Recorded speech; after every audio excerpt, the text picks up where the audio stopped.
And then he would mute the console and he would turn to the front house guy and goes, "Does that sound good to you?" So if you say no, you're out of there straight away.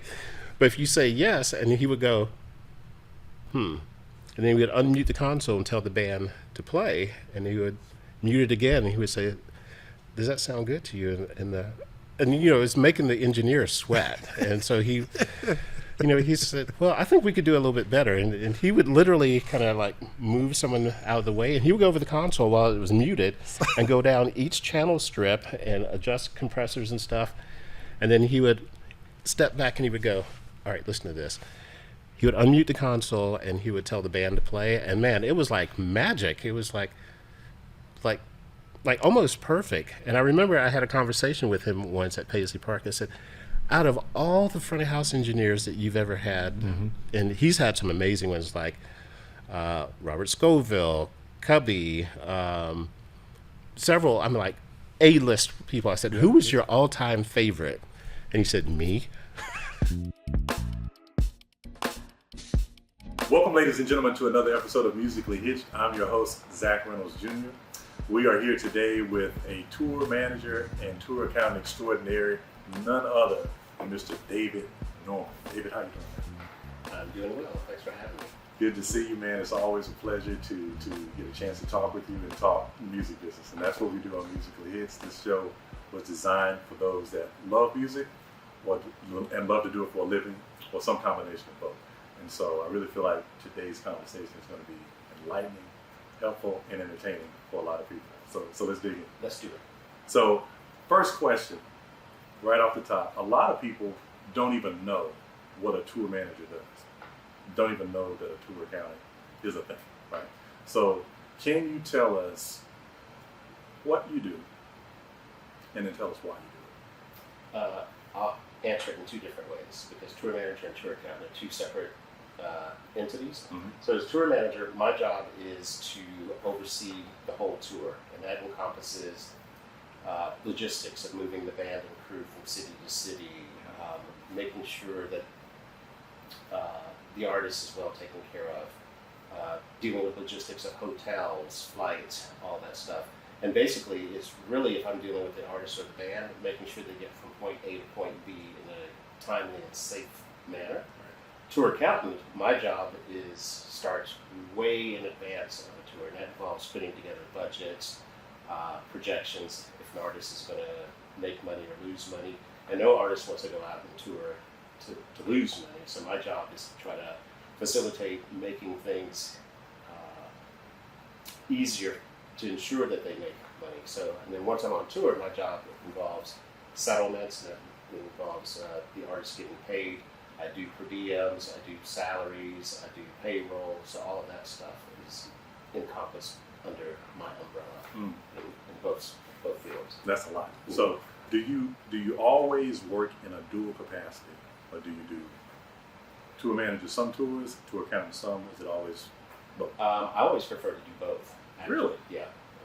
Wow. Okay. For a couple of reasons. One is I like the money side of it because I've always liked numbers. My favorite thing, if I had a choice between the two, I'd rather just go out as tour accountant because that way I don't have to deal with multiple personalities. I'm just dealing with the money. I can do it remotely.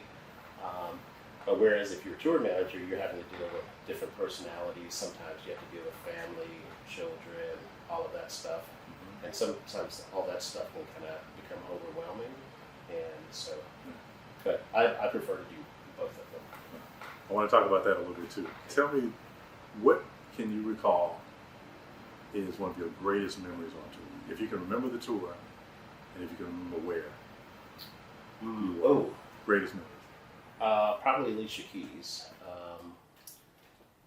I have always been interested in Eastern philosophy, and I've always loved Eastern culture.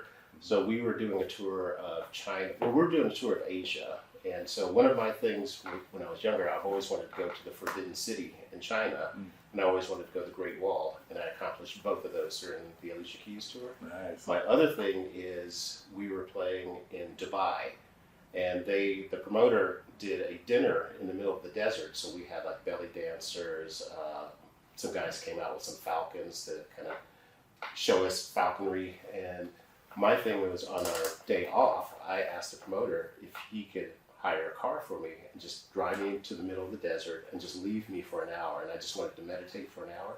And that was amazing, to actually just be in the middle of the desert and just hear nothing. No planes flying over, no birds flying Literally over. nothing. Like Nothing. You just sitting there, you just hear the wind and the sand. And I just sat there for an hour, and man, it was just liberating. He didn't forget to come back. Oh no, they came back, but I was really happy to see that they came back, because I was in the middle of nowhere. Right. So. But I think that those three things were the top three things. They were all on the Alicia Keys tour. Artists, do you find that artists tend to find favorite places? Like, as a tour manager, one of the things that I've heard is that you often have to find venues or places of retreat, obviously hotels, things like that. But have you ever found that artists like to retreat back to somewhere that you found for them in the past? It becomes a favorite stop? Whenever I get hired, one of the first conversations I have with an artist one-on-one is, give me a list of your favorite hotels. Give me a list of your hobbies and things that you like to do on days off. Like Earth, Wind, and Fire, we had the three principles, and like Philip Bailey, he wanted to go play golf. So I knew that on days off, I had to set up a golf outing for him. Yeah.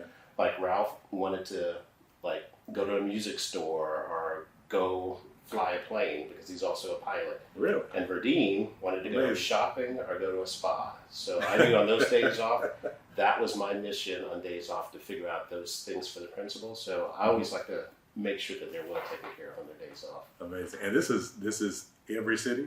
Like any off day? Just on off days. Okay. So, because some days it could be, how long could you go on a tour and before there's an off day, for example?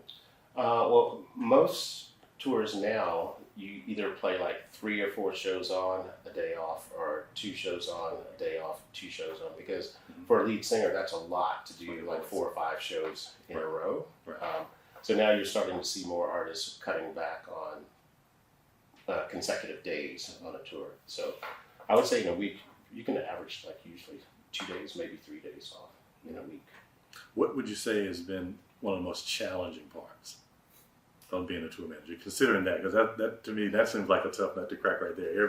Every place you go, you got to find these 3 things for these 3 people. I think for me, it's just dealing with multiple personalities, because you have so many people out on the road, and everyone has, I'm not going to say an agenda, but everyone has what they need to make them happy on the road. And on the road, when you have multiple personalities, you can't make everyone happy. That's right. I know that's right. So I think for me, it's just dealing with personalities. But if I'm dealing with an artist or a band, and I'm on the bus with them or on flights with them, I know body actions of something that's making them uncomfortable or something that needs to change, or they'll just tell me directly, I don't like this, and then I want to do it this way instead. And those are your marching orders, so you just take it and go with it. Yeah. What's something that you can recall may have been one of the most challenging conflicts to endure? We won't name any names right now, but if you can think of it, what fires have you had to put out? I think, and you probably know who this one is, I think I was on tour in Europe, and the whole tour was sold out all over Europe. And we were traveling, I can't remember from where, into Germany, where we had 6 sold out shows in the arena. And the artist called me on the phone just as we were getting ready to cross into the German border. And he says, I don't want to play Germany.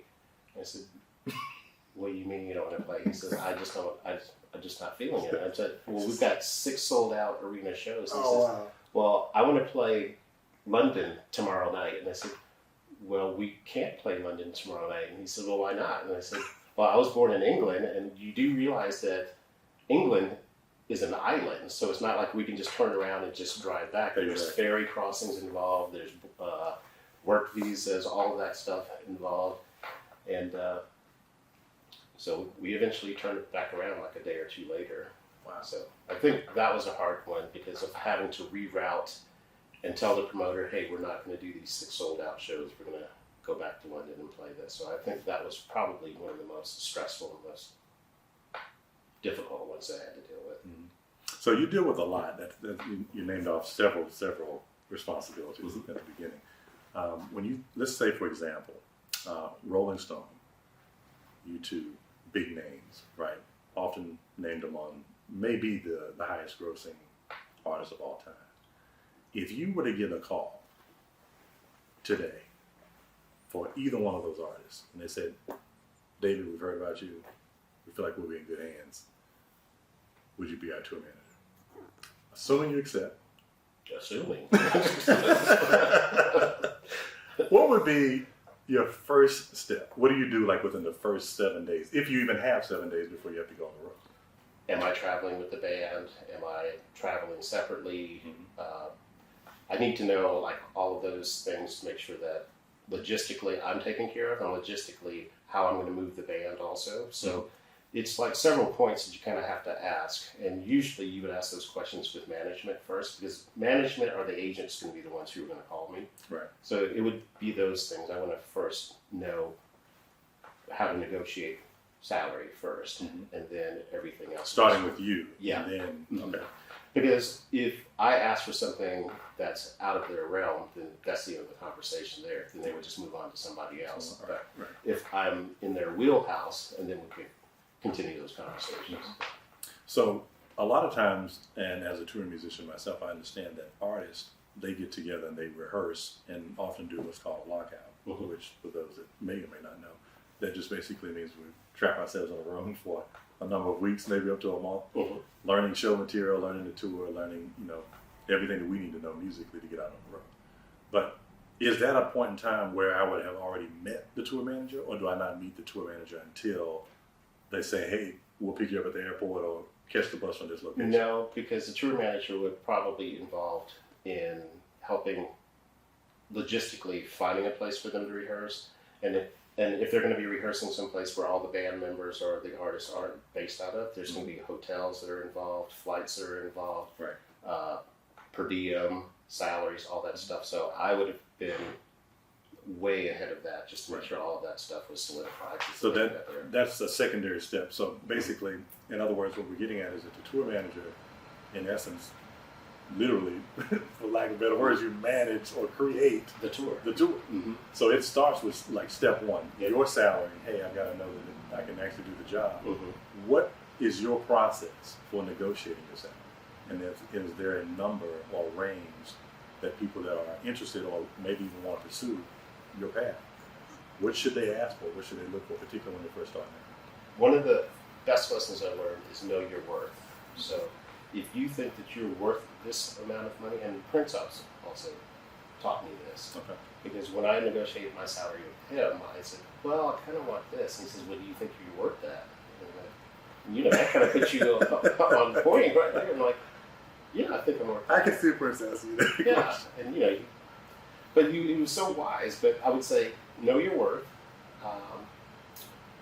and find out all the details of the job. Because the other thing is sometimes people say, "I want to hire you as tour manager," but they won't give you all of the details of what's going to be involved in that. Is their family involved? Are their children involved? Or are there pets that you have to fly with? Are they going to fly domestic? Are they going to fly charter? Are they going to be in a bus? It's just all of those things that you kind of need to find out so you can figure out the size and scope of the tour and what you're going to be doing and what your responsibilities are going to be. So I would say negotiate a salary, negotiate per diem, negotiate how you're going to fly also. Are you going to fly economy, premium economy, business class, first class, all of those things. And it also depends on the size and scope of the tour to ask those things. So, but know your worth. So what would you say, is there a starting number that people should consider if someone wants to be a tour manager and they go in? Don't ask for any less than this.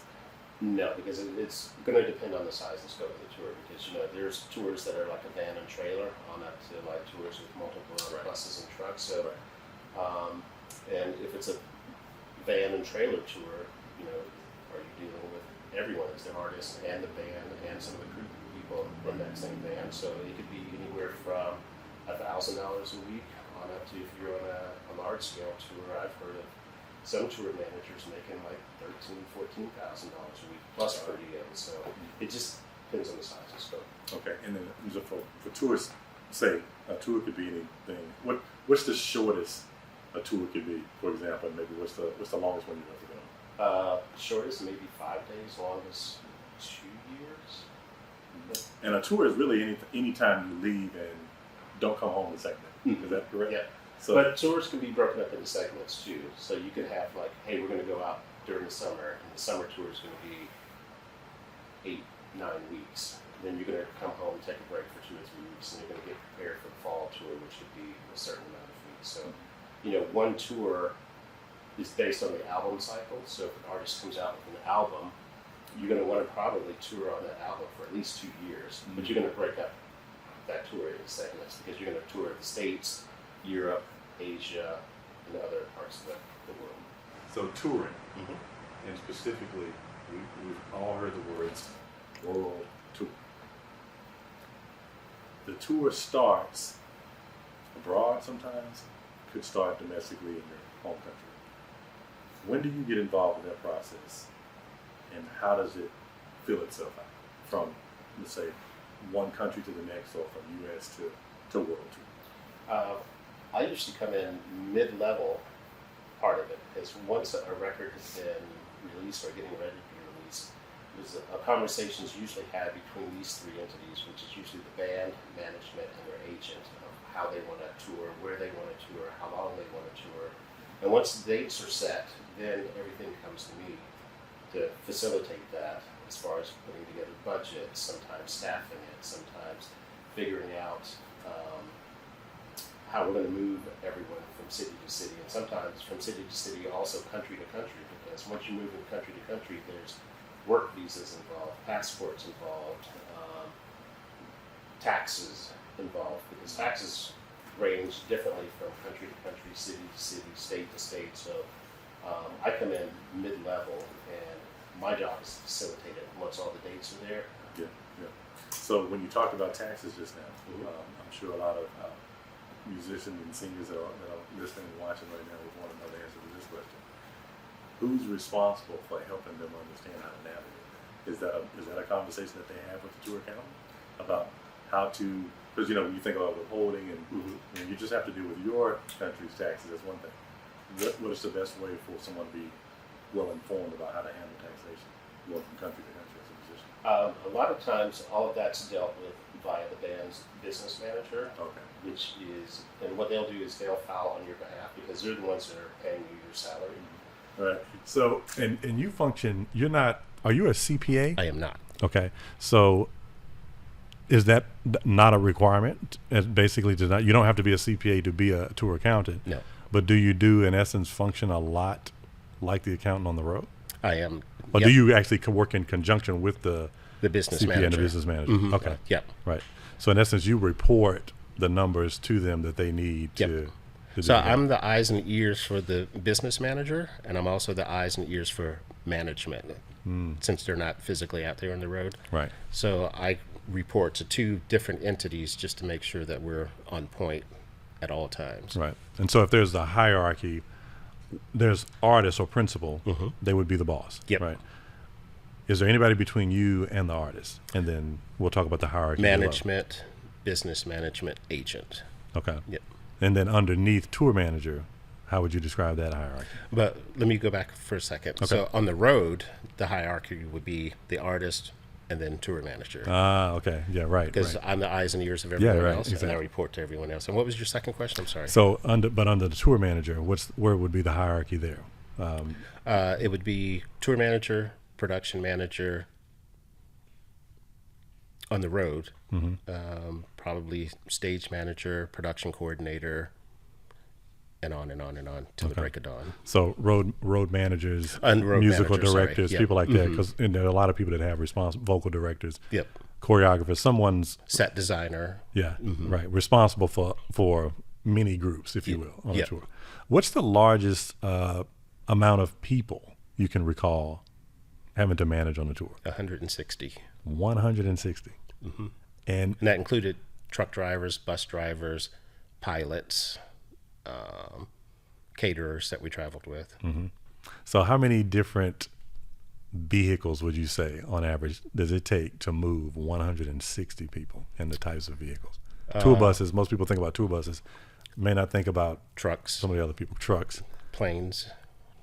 Trucks, I would say it would be anywhere between 15 to 30 trucks. Buses, it could be anywhere between 8 to 20, depending on how you put people on a bus. Now there's a new bus company. Well, there's this European bus company called Beat the Street, but they've also brought their double-decker buses over here to the States. Okay. So usually U.S. buses, you can get up to 12 people on the bus, but with these Beat the Street buses, you can get up to 16 people. But with COVID, it can kind of be different because if one person catches COVID on the bus, you can take out that whole bus. Yeah. Have you had any instances like that where you've had to deal with since getting back onto the road? Oh yeah. Yeah. Yep. So does that shut the tour down, or what is the pivot and move that you have to make?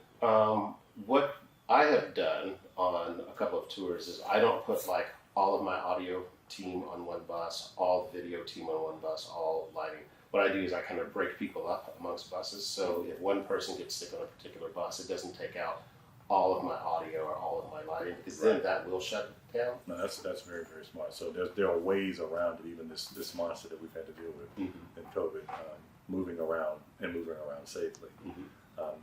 That's very good to know.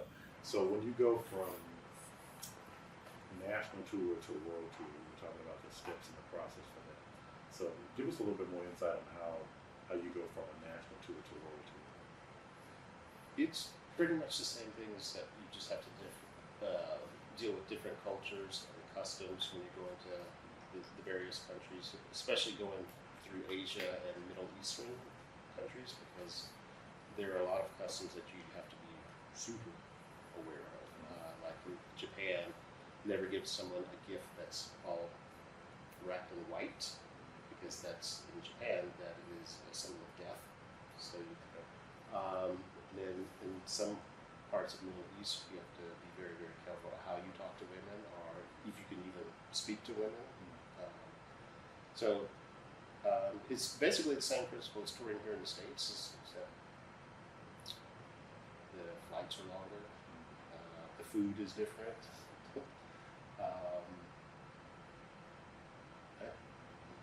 It's pretty much all the same to me, other than just the travel, the food, and customs. Have you learned to keep a journal, to kind of make notes? I'll do that again. Oh yeah. Make sure to say this next time. Yep. One of the things I learned the first time I went over to Japan with the band was to learn how to say good morning, good afternoon, and good evening in Japanese. Because if you go to any country, if you just learn a few words, they know that you're at least making the effort. Most countries now, English is a second language, so it's easier to communicate. But when I was coming up, each country had their own different currency. They all had, a lot of times they didn't know English. So now, and then with the Google Voice, you can just say into the phone, blah, blah, blah, blah, blah, and it will play back in that particular language what you're trying to say. It's making communication between the various countries much, much easier now. So before you became a tour manager, let's take it back for a second here. What were you doing before you became a tour manager? I was a drummer. Drummer. Yep. I played in a lot of top 40 bands. I actually played a Rush cover band for many years. So Nice. we played everything from Rush to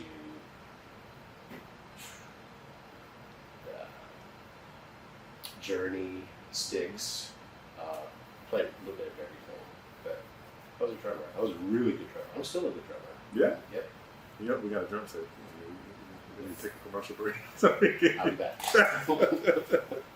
That's funny. So drums, your favorite set of drums? I don't know. Should we get into that? Did you have Pearl, DW, Apex? I have a DW kit, but my dream kit is to have an old Slingerland drum kit. So I've been on the lookout for one of those. But So you can just keep a set in your house? Like, it's in my shed in the backyard. Okay. So I go out there and just bang around from time to time. I think I'm going to go do that after we finish it. Yeah. So also studio. I think if I'm not mistaken, you had your own studio in the Georgia area at one point. So tell us about those days, and is that this is still on the journey to becoming tour manager? I think it was part of the journey. I owned a recording studio down in Warner Robins, Georgia. My father retired at Warner Robins Air Force Base, which is about 85 miles from here in Atlanta. So I owned the studio for like 2 or 3 years, and one of the groups that was recording there got signed to a major deal with Motown Records, and when they went on the road, they wanted someone to go out and kind of mix and engineer for them, which I did. But since I was a studio owner and a drummer, I knew that I could set up the drum kit, I could set up the bass rig, I could set up the guitar rig. So I was basically doing everything and driving and booking all the stuff. I didn't know what a tour manager was or even what the term was, but I was the all-encompassing guy because the band was from a very, very small town. So that was kind of like my first foray into being a tour manager. Do you still use things from those days on the road today? Any lessons that you learned that have just been on permanent? Stay as a tour manager? Notes and a notepad. Like when I'm advancing a show, even though I advance a show on my computer or my database, I still take notes when people are saying things just to kind of, because afterwards you might forget something or they might say something and I just notes. And that was one of the things one of my tour manager mentors taught me. He says, always have a notepad with you. And it came to pass when I was working with the Purple guy because he would throw wild stuff at you, and I would always have a little notebook here, and I would, yes, sir. Because in a day, you've got like a million things coming at you, and you can't retain all that information. If you have a notepad, and you jot stuff down as it comes about, Yeah, absolutely. it saves you. So what was it like working with the legendary artist Prince? How did that call come about, if you can recall? And what was that? I remember it was in 2000. I remember my phone rang. It was like 3:30 in the morning, I think. And someone says, "Hey, this is blah blah blah. I work with Prince, and he would like to have a conversation with you." And that night, I had been out with my boys, and we were celebrating like a birthday. And I was like, "They're playing a prank on me," so I hung up the phone, and the phone rang back like 10 seconds later. And I said, "Hey, did you just hang up on me?" And I said, "Yeah." I said, "Man, come on, I don't have time for this. It's way too early in the morning." I was like, "No, we're serious." And they said, "Well, we want you to come to Paisley Park tomorrow." And I was like, "Yeah, right." Now, were you here in Atlanta? Mm-hmm. Is that? Okay. Yeah. And it was one of those things where this is all before TSA pre, when you could just walk to the gates, past security and everything. And they said there will be a ticket for you at the gate for Delta. And I was like, man, if I go tomorrow, I'm going to be pissed off. So I got up the next morning, I went to the gate, and I said, "Hey, is there a ticket to Minneapolis for David Norman?" And I handed him my ID, and the lady was like, "Yes, sir, here's a first class ticket to Minneapolis." I was like, oh, wow. This is serious. First class. Yep. Mm-hmm. So. And that was the beginning. And I remember when I first walked into Paisley Park, and it was kind of like, almost like a Dave Chappelle thing, because when you walked in, he was like in the foyer, kind of like in the corner in the dark. And so you saw, like, as soon as you come in, like, Prince is one of the first people yeah. that you actually see. Yeah. So you didn't get met with a butler or anybody in security? Mm-mm. Just a person who picked me up from the airport and drove me out there. Wow, and said, okay. "This is, well, you know who this is, and boss, this is David Norman." And he came out, and you just automatically, when you see someone, you just put your hand out to kind of. And at the time, I didn't know he was a major germaphobe, and he kind of did this, and I was like, "Oh, that's kind of rude." You didn't pass out like some people Yeah. would have seen him. No, I was scared. The purple one the first time. I was scared. Okay. I would be the first one, and even while I was working with him, I was still scared, because when someone's that smart and that talented, it kind of throws you off. Yeah. And the way that he would talk to you at times kind of would throw you off too, because I would see how he would talk to like front of house engineers, and I was like, "This is not going to go over well," because he would come out front to the console during sound check, and we traveled with 5 front of house guys, and the first guy, He would listen to the band, and then he would mute the console, and he would turn to the front house guy and goes, "Does that sound good to you?" So if you say no, you're out of there straight away. But if you say yes, and he would go, and then he would unmute the console and tell the band to play, and he would mute it again, and he would say, "Does that sound good to you?" And it's making the engineer sweat, and so he said, well, I think we could do a little bit better. And he would literally kind of like move someone out of the way, and he would go over the console while it was muted and go down each channel strip and adjust compressors and stuff. And then he would step back and he would go, all right, listen to this. He would unmute the console and he would tell the band to play. And man, it was like magic. It was like almost perfect. And I remember I had a conversation with him once at Paisley Park. I said, out of all the front of house engineers that you've ever had, and he's had some amazing ones like Robert Scoville, Cubby, several, like A-list people. I said, who was your all-time favorite? And he said, me. And I said, well, outside of you, who? He said, no, me. If I could clone myself, I would be. And he said, well, let me tell you this, Mr. Norman. This is why. He says, I played the music, I wrote the music, I engineered the music, and a lot of times I mixed and mastered the music. So who would know better than my music than me? So you got an incredible experience here. So when you get this call, who were you working with at the time? Were you working with an artist and you left this artist to work with Prince, or were you kind of in between? No, I was in between. I can't remember who I was with. Okay. I still to this day have no idea how he got my name or my number, which really? It's still a mystery to me. Yeah. And why he would call me. Out of all the people in the world, this guy he doesn't even know in Atlanta, Georgia. So. Well, but you had experience, though. It's not like he didn't just literally just but I didn't have like experience. Right. Do you think that could be why? Do you think he wanted someone that Maybe. did not have a bias from the past? Maybe. Okay. Yeah. That's interesting. What are some other cool stories, Prince? I know you told me one before. I'm gonna jog your memory with this one. I know the guests would love to hear this. So Prince has obviously no shortage of dates when he was on the road tour. Everyone around the world wants to see him. But you told me a story once about, it was two stories. Maybe we can do both. One was about how he actually would find work as an artist, even though he's a iconic, legendary artist. So in between shows, tell me the story again if you don't mind. He would do shows after the show. Yeah. So we would play at like an arena, and then after the show, he would want to go play an after show at like a small club or bar. And so we would have to have two separate crews at times, because, we couldn't work 24 hours a day. So while he was playing the main show, we would have a separate gear that would be being set up. And it would be kind of like a surprise show. And sometimes he would just say from the stage, hey, if you guys want to continue this party, we're going to be playing over at the Cotton Club here in Atlanta downstairs. So just come over there. And of course, as soon as the show's over, everyone would make a beeline over there. Yeah, right. And man, some of those shows, he would play like another 3 hours. And those shows were like off the chain, some of the stuff. Yeah. Awesome.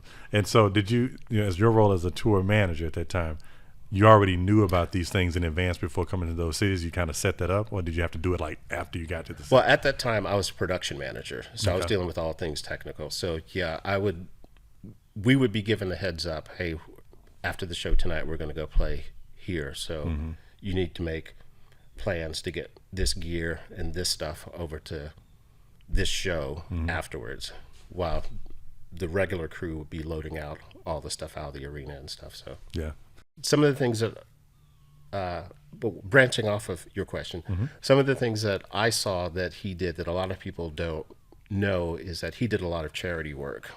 He would like go to children's hospitals and he would play.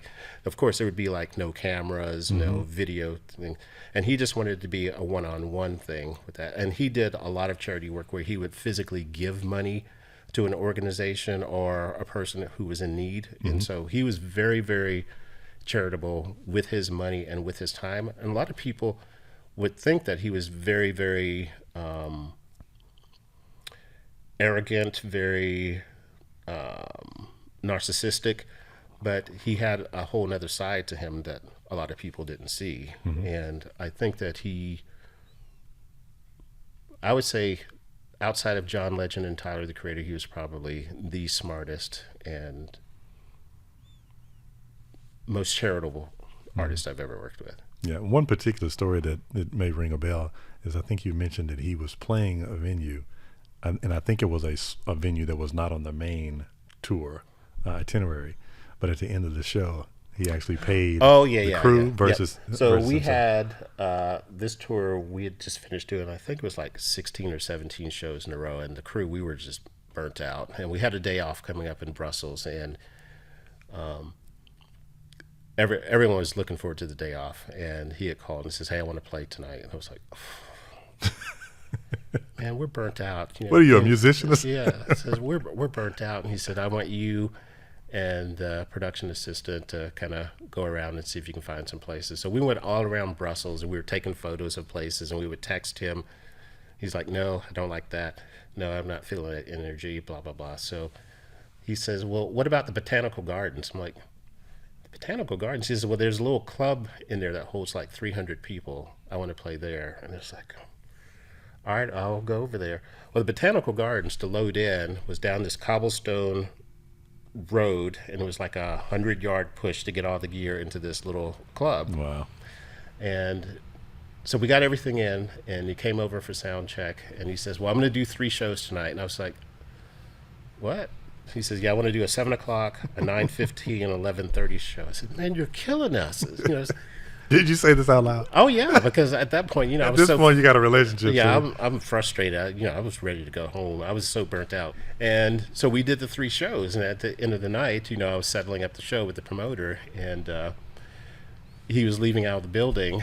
And, you know, he kind of waved. And I guess I was kind of like glaring at him. And so the next day we were loading in. I can't remember where it was. We were loading in, and he came in the production office, and he closed the door behind him. I was like, oh boy, he's getting ready to rip on me. Mm-hmm. He said, "I want you to take some of the proceeds from last night's show and kind of dole it out amongst the crew as a thank you." Wow. Because you guys went above and beyond for doing that. And he says, I know that you guys are tired.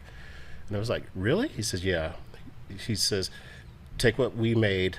How many crew people do we have out here? And I said, I think we have like 46. He said, just basically take all the money from the 3 shows, divvy it up amongst everybody. And he says, make sure you take care of the drivers, the truck drivers and the bus drivers also. Nice. And I was like, oh, okay. So he does see what's going on out here. So yeah, so I gave him mad kudos for that. That's awesome. That's awesome. So you've worked with, obviously Prince is there needs no introduction or explanation, but Earth, Wind, and Fire is another name that comes to mind. Many believe them to be the greatest band of all time. Amazing. When you would travel with them, I know from my seat as a musician and music director and band leader also that you have multiple buses sometimes. The tour manager often travels with the artist on the road. Artist and our band. Okay. And they're often referred to as principals. So what was it like being on the tour bus with Earth, Wind, and Fire, like with Philip and Ralph and Verdine? I loved it. Phillips are very quiet, so he would get on the bus and he would just go to his bedroom in the back. Verdine and Ralph would stay up, you know, and kind of talk and hang out. Verdine would just spend a lot of times just reading in the front lounge.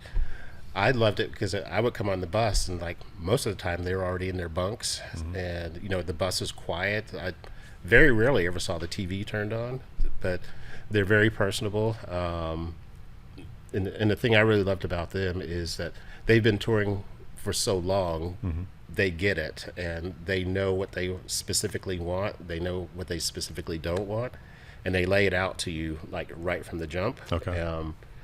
And so you just try to make sure that they're happy and try to accommodate all of their requests. So I loved working with those guys. That's awesome. What do you think is the secret to their success? You had a different type of view from a typical fan. You saw it internally. What has been the key to their success over the years? I think how they treat people and how they talk to people. Like even walking through the airport, if people come up and want to take photos, they're like, oh yeah, absolutely. Or if people want them to sign stuff, they don't go out of their way like, no, I don't have time, I'm in a rush. You know, they make time for people, and they really accommodate people, and that was one of the things that I really, really liked about them. And they played a lot of charity events also. Awesome. You are currently on tour with My Morning Jacket, and before that, if I'm not mistaken, was Tyler, the Creator. Correct. Talk to me about the differences between those two, because that's different. That's definitely 2 different artists, 2 different genres, and what it takes to be a multi-genre tour manager, tour account. They're vastly different, and me as being a person of color tour manager, I've grew up never wanting to get pigeonholed and just doing R&B and hip hop, because I think that kind of very limits you. So I do country, I do rock, I do jazz, I do a little bit of everything. And I think that comes out of my upbringing with my father, who listened to everything in our household. My father would listen to country and western music, and then like the next record he would put on the turntable would be like an opera thing, and then the next thing he would put on Motown. So we had music in our household. So I think that kind of spurred me to kind of want to learn and be in all different genres of music. And I also think that you can bring a little bit of something from each genre that you work with into your current situation, and I think that makes you more well-rounded. Nice. Instead of like black artists only tour like this, or country artists only tour like this, or rock bands only tour like this. You could take all of that and you just meld it all together, and I just think it just makes you a better tour manager. Are there ever moments where there is racial tension? Oh God, yeah. Because some people avoid it because they want to be around their culture. Maybe a white tour manager wants to be predominantly Caucasian group, as you mentioned, a black tour manager or Asian. They may want to tour with their own people, right? What are some of the ways to navigate? Well, back when I was first starting out, I'll tell you this little story. Is I got a call to work with a country artist, and so I drove up to Nashville, and they had seen my resume. They didn't ask what race I was, and I remember when I walked into the office, and the receptionist, she said, "Can I help you?" I said, "I'm David Norman. I'm here for the interview." And she went, "Oh my." And so I knew what that meant. She wasn't expecting me to be black, so she went in the back, and she was gone for like 10 minutes, and she came back. She said, "I'm sorry, but that position's already been filled." I said, "But wait, I just drove up here to Nashville from Atlanta, and before I left, I had called just to make sure the interview was still on." She says, "I'm sorry." So I knew that they knew that I wasn't black, and once they figured that out, that they didn't think that it would work. So they had no idea before you left Atlanta? Nope. Of your and so a lot of times when I get calls from country or rock acts, I'll actually tell the manager or the agent, and a lot of times when I get these calls, most people know that I'm black. So like with My Morning Jacket, when I got the call for them, I didn't know who they were. And so one of the first things I said to their manager, I said, "Well, does the band know that I'm black?" And he says, "Does that really matter?" And I was like, "Oh, snap. These people are like, I might want to go ahead and work with 2023 now. Right. And so we got on a Zoom with the band, and when I was talking to the band, and not a single one of them even batted an eye when the Zoom camera came on and they saw that I was black. And they didn't even raise, have you done any rock tours? Have you done any country tours? Their whole thing was, can you do the job? Yes. Are you good at your job? Yes. Do you think that you can work with us? Yes. That was all they wanted to know. They didn't care about this whatsoever. Right. But I think that also, with me being older now, more people knowing my name, they know what kind of acts that I'd be interested in working with. I still get calls to work with R&B acts or other type acts. So I just don't think that our skin or our gender should hinder us, because if you can do the job, you can do the job. Very true. Would you like to see more females serving as tour managers and tour accountants? And if so, how can they do so? I have a lot of friends who are production assistants or production coordinators who are basically the tour managers for the crew on the road. And I would say, why don't you just go ahead and make that jump to be a tour manager? Because we need more female production managers, tour accountants. And a lot of times that they're say that they either don't want to deal with the artist, or they feel more comfortable where they're at. And I think that people have to come about making that next step on their journey at their own time, at their own pace. So I have a lot of friends that I say, "Hey, there's a great opportunity that you should really take advantage of." And they're like, "Nah, I don't think I'm ready for that." But sometimes people don't see them how other people see them. That's right. But they have to take that journey at their own pace. So you can see, because you're a mentor as well. I know this about you as well. Very passionate mentor.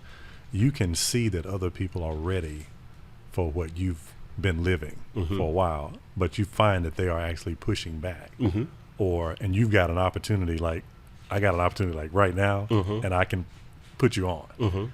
they are pushing back from opportunities that really could change their life. But I just think it's fear mostly. And I would say, if you're fearful, what's the worst thing that could happen? It might work out. So why not give it a shot? On Tyler, the Creator, I think my greatest accomplishment on that is I hired more people of color and more females on that tour. And I actually have a photo. I think I hired, there was 17 people of color on that tour outside of Tyler. And my audio crew chief, black female. 2 people on the audio team, black. My video crew chief, black. My lighting director was black. So we had a lot of people of color, a lot of females out on that tour. And when I go to start a tour, I always ask my vendors, light, sound, video, trucks, buses, I'd like to see at least one female or at least one person of color out on the tour. And this like as almost like as a prerequisite for them to get the contract for the tour. That's awesome. Because if we don't get those opportunities, we're just automatically always going to be perceived as we're not as good as white people are. We're not, what we always hear, and when I was at Roadies of Color, what we always would hear is like, I don't know of any good black tour managers or production managers or tour accountants. I'm like, well, there's a lot of us who've been in the game for over 20 years. What do you mean, Right. And the reason why they don't know is because, A, they don't look for us, and B, and giving them the benefit of the doubt, a lot of times is that when you're hiring people, you're of course going to hire people that Right. or that are in your inner circle. So sometimes going outside of your inner circle can lead you to like some really, really great people and great benefits. Right. Well, I can definitely tell you that how we met was very unique, and I think that if this is encouraging to anyone, I was actually looking into, because I'm a huge Earth, Wind, and Fire fan. Right? Anybody that knows me well knows that. And I was actually interested in how they tour. Just kind of call it professional development, educating myself on the industry. I was like, well, one of my favorite groups is obviously one of the most iconic groups of all time. They've moved around the world, literally. Who is responsible for helping them do so? And so I think I Googled, tour manager or Earth, Wind, and Fire tour manager, something like that. Eventually, I found your name, and what you were doing at that moment is you were actually speaking on a conference, which was Roadies of Color. And that was a way, I had no idea it was even going to be local. It was actually in Atlanta. Then I found you were in Atlanta, which made it even better. But what I've always loved about you personally is just how accessible you've made yourself, even though you've been on grand stages. You've never made yourself grand in your personal presentation. You're always accessible, and you're a very passionate mentor. You believe in helping people, and he means what he's saying when he's saying that there are opportunities, and if he thinks you can do it, he will make it available to you. And if you don't take it, that's on you. But I think that's one of your strongest features, that you love people, and you want to see other people do what you've done. Because this is a very tough business to be in, and that's a tough nut to crack. Being a tour manager and a tour accountant at the same time. That's like you do 2 jobs. So, but if you're looking to help other people get on, especially in the realm of diversity, racial diversity, ethnic diversity, and then of course gender diversity. Do you find that women are getting paid the same or equivalent to their male counterparts in the same positions on the road? Nope. But I think it's twofold. One is I think that we're still in the stone ages as far as women getting paid the same. In general. In general. And the other thing is I think that one of the things, back to knowing your worth, that if you think that you can do the job and you think you're worth that money, ask for that money. Because the worst thing that could happen is they could say no and then come back and negotiate something a little bit smaller. But know your worth. And that's how I always do go into any situation. I know I'm older now, and I know I'm going to eventually age out, but I have years and years of experience. So if you're asking for me to come and work for you, all of those years and years of experience are going to come with me to you, so I should be paid appropriately. For that. Right. What do you think has been the key to your longevity, or just longevity in general, for successful tour managers? I think being well-rounded. I think being patient, and I think learning some valuable lessons from several mess-ups that I had in the past. And some of which, can you name a mess-up that's oh my gosh, that we can share on the air? I would say my first one was when I got the call to work with Matchbox 20, which at the time they were huge. And I wanted to have like the best bus. I wanted to have an office on the bus. I wanted to have this. I wanted to have that. And I lost perspective that my job was to take care of the band and take care of the tour. I was more focusing on me. And I really messed up. And, I did 2 runs with them. On the 3rd run, I knew that things were different. The whole vibe and energy was different coming from the band and coming from management. And after the end of the tour, I said, you know what? I lost total perspective. And I think that was one of the big ones.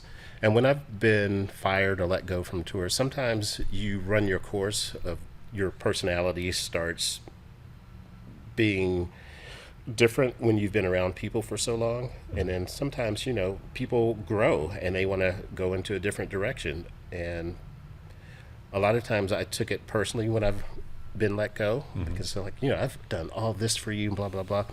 But people grow and they want to try things that are different. And you kind of have to understand that. Like with Tyler, the Creator, it got to a point of where it just wasn't working anymore. So I decided to step away from it. And it was good. I mean, like, he's still touring, and life is going to go on if you leave a tour and you jump onto another tour. If you get let go, lick your wounds and then come back even stronger. Have you found some time that you were let go and you didn't really do anything wrong or unprofessional? It was you just said it was just a matter of, okay, my time here is up, or they want a new flavor at this point? Yeah, it's usually that, or, when I was much younger, I was a little hot-headed, and which I truly admit. I'll give you an example.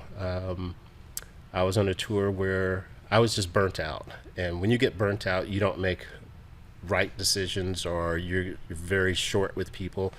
And I remember our massage therapist who was on the road said something to me, and it just tricked me. And I had a gallon of milk, and I remember I turned around and I just threw this gallon of milk at her. My best friend was out in the tour. She says, 5-1, you need to get help. You need to get help.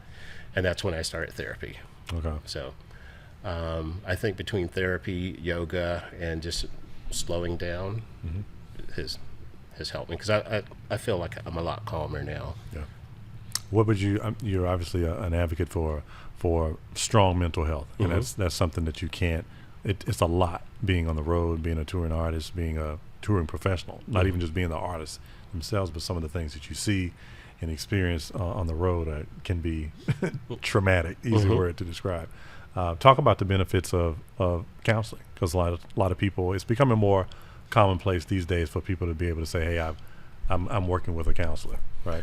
Well, how has it benefited you to get that help? Well, for me, getting therapy and getting help, in the Black community, that's kind of like your shirt is a sign of weakness. Something wrong with you, yeah. Right. Yeah. To me, it's the complete opposite. You recognize that there's something that you need help with, so you've gone out of your wheelhouse to go get help. I've seen people who have refused to get help, and they turn to alcohol or drugs or women or so on and so on and so on. My thing was being on the road, even with you being around tons of people, and if you're a tour manager or production manager, you're still extremely lonely. You don't have anyone on that tour to actually go talk to about personal stuff or what you're going through. So you kind of need an outlet. And, on the roads, sometimes I would call my therapist, and we do it via Zoom or Google Meets or FaceTime, because you're extremely lonely. You've got all of this stuff that you need to get out, and you can't get out because you can't tell anyone on tour, because sometimes some of the stuff that goes on tour, you physically, mentally, and legally can't share with anyone else on tour. So I'm a huge advocate of getting help. And I tell you, it definitely helped me, especially I lost my parents when I was very young, and I never dealt with that grief. And once I got therapy, I'm a lot calmer. Yeah, that's good. That's good. That's pretty good. So what are some of the differences when you think about artists, you've worked with artists from different genres, as we mentioned. What's the difference between touring with an artist, let's say R&B, soul, pop, versus a genre like country? What are some of the logistical differences that you've noticed as a tour manager? Country artists usually leave like maybe a Wednesday, because they usually play Thursday, Friday, Saturday. And they usually want to try to be home on Sunday so they can go to church or spend time with their families. So usually Mondays, Tuesdays, and Wednesdays are free. And usually most people that go to concerts aren't going to go to a concert on a Monday or Tuesday anyway. Yeah, because of work schedules, et cetera. Correct. Right. Okay. R&B world, I have found that they don't really tour for an extended amount of time. It's usually 2 months here and then boom, they're done, unless they're doing like certain festivals or casino dates. So I think that's the difference. Whereas rock tours, they go out and they're out. So it's a matter of preference. So in essence, the tour, if you looked at the calendar, it looks like it's going for 3 months or 6 months. But for country artists, for example, they're actually still coming home weekly from wherever they are. Wow. Okay. That's a pretty consistent. It took me a while to get used to that when I was doing country artists. I mean, like was it disturbing to you at first? Like you weren't used to it? It was, because you get into a groove and then you go home, and then you go back out and you get into another groove and then you're back home. And then it was also a thing of you're put on a yearly salary instead of like a weekly salary. I wasn't used to that, so okay. So it took some getting used to, but once you get into the groove, you kind of enjoy it. Yeah, I heard about Zach Brown Band. I heard that they were pre-pandemic. They were actually on salary for the year. So that was the first time I'd heard of an artist doing that way, because you may or may not be touring all year, but according to what you just said, the tour could easily last all year if you're starting and stopping like that. Yep. And what's that, about 2-3 shows a week max? Wow. Okay. So yeah, that definitely would. And it keeps the artist out fresh also, because they're not burning out their voice of doing 4 shows in a row or 3 shows in a row. Which is a good thing. A very good thing. Favorite artists to work with, if you have any, or Tyler, the Creator, because he's a true visionary, and his team that he has around him are bar none like some of the best in the industry. John Legend, because he's an old soul, and he's very, very smart. And with him being an old soul, the thing I loved about him the most was yes, sir, no, sir, please, and thank you. And he taught me, like, if you don't have your word, what do you have? I remember him saying that to me in China when we were having a dinner, end of tour dinner. And I would say Prince, of course, but I was also deathly scared of him because he was too smart. Well, I think it started with him being in the shadows when you walked in the front door at Pacey. It was like Dracula, being over there in the shadows, and him just coming out. And I would say Green Day. I really enjoyed working with them because they were so unpredictable, and just the practical jokes that they would play on tour or amongst themselves just always kept it entertaining. Awesome. So you have a lot of interest outside of the music industry, but one that is still within the music industry. We mentioned your mentorship. Well Done. You've recently gotten a new role there. So talk to us about your work with them and why you're passionate about the work of Well Done. I've been on the board of Well Done for a couple of years, and a few months ago, I was asked to be president of Well Done. And amazing. Well Done is an organization. What we do is we help college students find internships and mentorships. And if we find, or if they're offered an unpaid internship, which by the way is illegal in several states, we provide a small stipend to kind of offset the cost of them paying for their own fuel or their own meals or stuff like that. So all donations are, and we're a 501c3, all donations are pretty much, we do fundraisers. So all donations, most of our donations come from Chris and Deborah Dunn, who were the parents of Emily Dunn, who the foundation was started from. So we're actually having a fundraiser in November, hint, hint, nudge, nudge, wink, wink, which you need to come to. So that's what we do at Well Done. It was really started by the parents of Emily Dunn, and Emily Dunn had worked for the Bonnaroo Festival and Outside Lands Festival out in Nashville and San Francisco, respectively. And tragically, she was killed by a bus.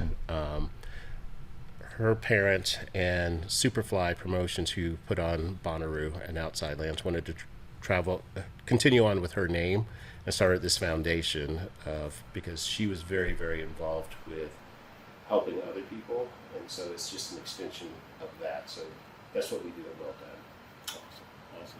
And so if people want to support, is there a way to do that, or is there a link that we could share? Yeah, it's www.welldunn.org. And your other company, Tour Forensics, talk to us about what you do through Tour Forensics and why you started that business. Tour Forensics was started by myself and my business partner, Gabby Barra. And what we wanted to do is we wanted to start, and we started this company right before the pandemic hit. And what we wanted to do was start, and we saw how artists waste a lot of food and a lot of money on tour. And what we wanted to do was start a company of where we would help artists build budgets, advance tours in a more economical and smarter way to tour.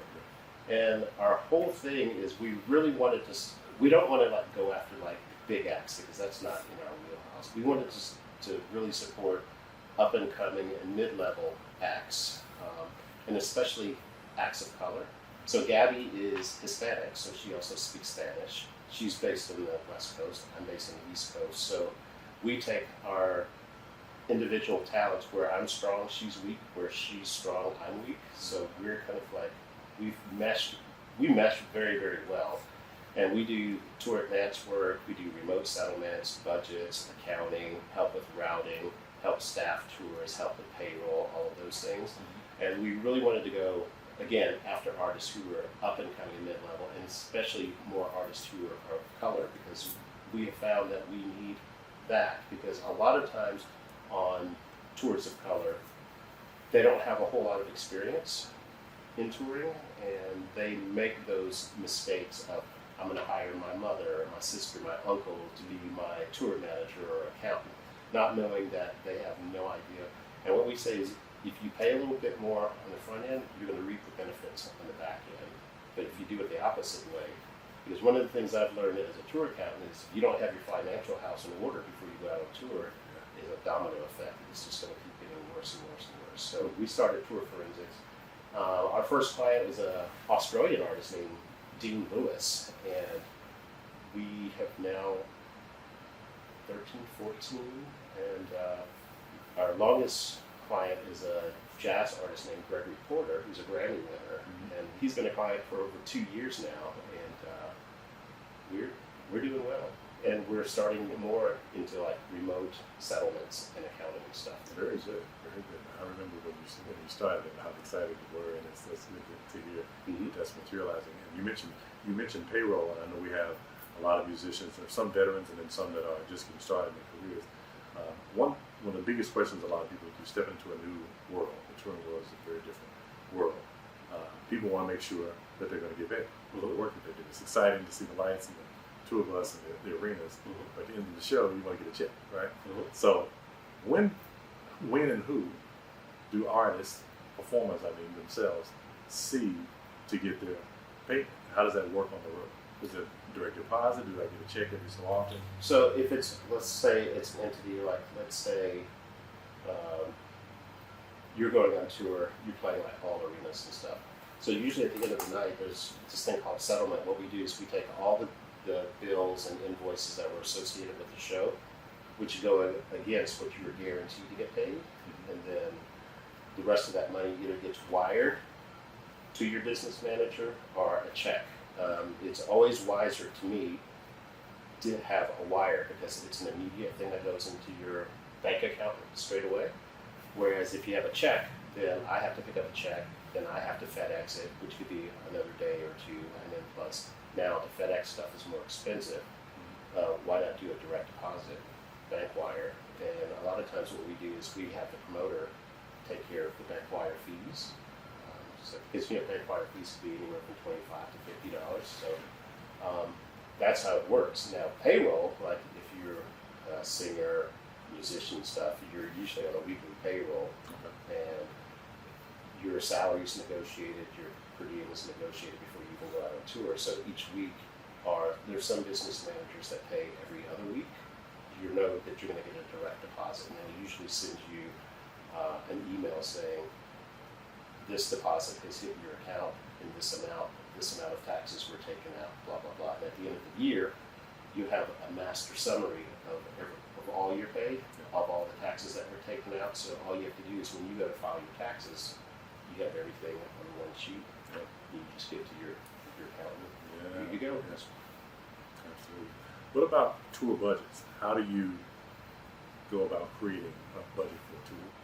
So let's say you're playing Madison Square Garden, you're going to get paid $100,000, and then you've got a slew of other shows right after that. So you plan out what you're going to need staffing-wise. Am I going to need this many band members? Am I going to need dancers? Am I going to need singers? What's your set going to look like? Do you need this kind of lights? Do you need this kind of audio? And once you have that figured out, how many trucks and buses is that going to take? So you take all of these different elements and you start building a budget. And as you're building the budget, you're seeing the number, what you're guaranteed to get paid, you start seeing the number kind of slowly shrinking. So, because touring is expensive. It is. But there's right ways and wrong ways to tour. So a good tour accountant, a good production manager, a good tour manager, and good management can kind of facilitate all of those things to make sure that you're going to come home with as much money as possible. Right, and these numbers, the numbers for like guarantees, for example, they could be established in advance, but like you said, that number starts moving down. So you have to make adjustments, I'm sure. And have you ever had to suggest to an artist, hey, we need to make some cuts or some adjustments here so that you can actually come home profitably off of this? Yeah, but those conversations I would usually have with management and business management for them to have that conversation with the artist. I would never go to an artist directly, because that's not your lane. Yeah, I'm not a personal manager. I take care of the stuff on tour. But again, I'm the eyes and ears for management and business management out on the tour, so I can kind of give them, hey, here's a heads up. Yeah. Just, I'm leaving it with you. If they've got questions, hey, are we making money? They come to you and say, Right. and if not, what can we do to make the adjustment? I got it. Makes sense. Makes perfect sense. So one of the things as we wrap up that I know that you're passionate about, not music related at all, but when you think about, when I think about you, I always thought about your love for animals. And I think you have a pretty phenomenal story. I'm gonna let you tell it, but I had no idea that you were in the rescue world. I knew you had dogs, but tell our listeners about your experience and why you have been a savior since for a lot of stray animals. It pains me to see someone or an animal injured. So I volunteered at the Clayton County Humane Society, and like in my neighborhood, we see dogs that are injured or need help, and it's just a natural thing just to go and help them. And I just love animals. I mean, I love dogs.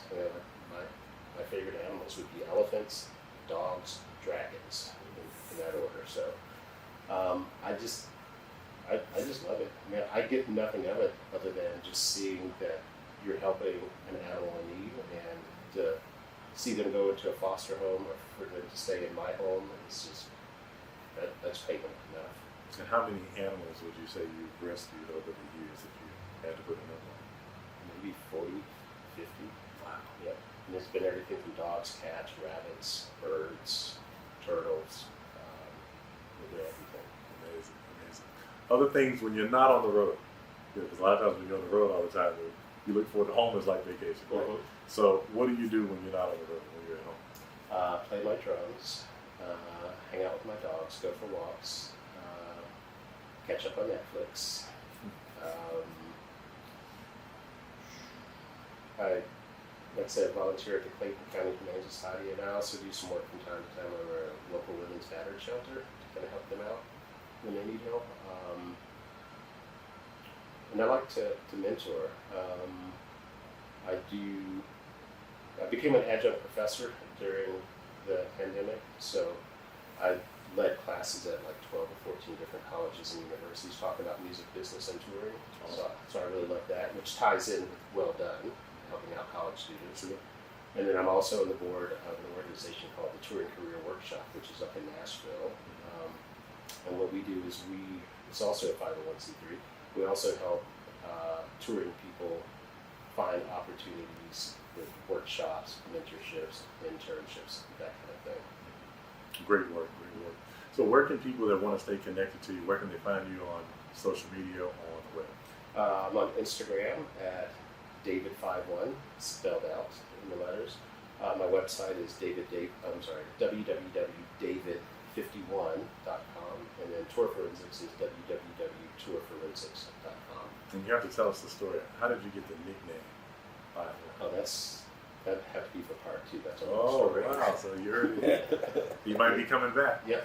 It's a long story. Well, we appreciate having you on the show, man. It's nothing like talking to someone who has done as much as you've done and you're willing to share. You know, some people have having stories, not willing to share as much. But you have, I mean, buckets and buckets of stories. So we absolutely may have to have you there. For part 2, but you're one of the best guys I've ever met in the industry. I'm glad to call you friend, and I'm sure that a lot of other people will find your work not just exciting, but also the things that you do, like you said, off the clock, what you're doing to give back to your community. It's just a stand-up example. So kudos to you, man, for a job well done, for a career Thank you for well your served. words. I appreciate it. So thank you guys again for joining us. This has been David51 Norman. He is a tour manager to the stars, tour accountant to the stars, and he is just one helpful person to know. Check him out. Follow him on all social platforms. You can follow us at MusicallyHitched. Don't forget to subscribe if you're a YouTube watcher. And don't forget to hit the plus button on Apple or Spotify. That helps our podcast to grow. And we want to continue to bring you great content just like we're doing today. So we will see you next episode. Take care. Supporting this podcast is easy. Just hit the subscribe button. See you on the next episode.